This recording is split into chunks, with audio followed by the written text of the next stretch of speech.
প্রিয় বন্ধুরা, আপনারা সকলেই জানেন 16 ডিসেম্বরের মধ্যে বাংলাদেশের যত অবৈধ স্মার্টফোন আছে সকল স্মার্টফোন বন্ধ হয়ে যাবে। তো ইতিমধ্যে আপনারা যারা স্মার্টফোন ব্যবহার করেন তারা জেনে নেন কীভাবে আপনার স্মার্টফোনটি বৈধ না অবৈধ চেক করবেন। তো আমি চলে যাচ্ছি আমার মোবাইলের কল অপশনে।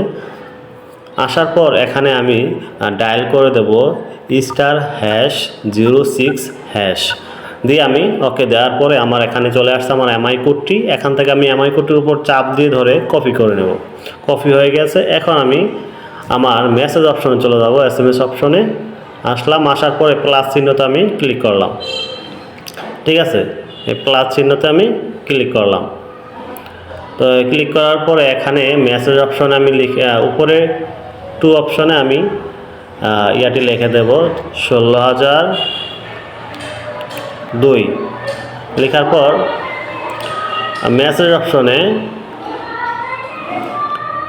অপশনে আমি KYD স্পেস দেব, একটু ফাঁকা রাখবো। দেওয়ার পর আমার কপি করা যে এমএর নাম্বারটি এনে বসাই দেব।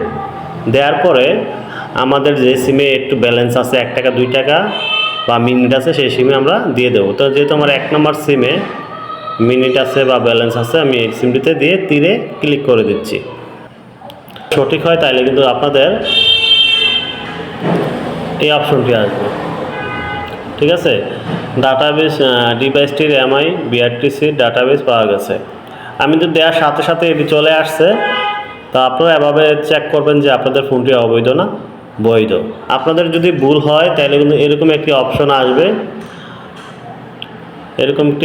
আসবে, আর যদি আপনাদের সঠিক হয় তাহলে কিন্তু আপনাদের এই অপশনটি আসবে। ঠিক আছে, তো ভিডিওটি ভালো লাগলে থাকে অবশ্যই চ্যানেলটি সাবস্ক্রাইব করতে ভুলবেন না। অবশ্যই আমাদের সাথে থাকুন এরকম গুরুত্বপূর্ণ ভিডিও পেতে। ধন্যবাদ সবাইকে।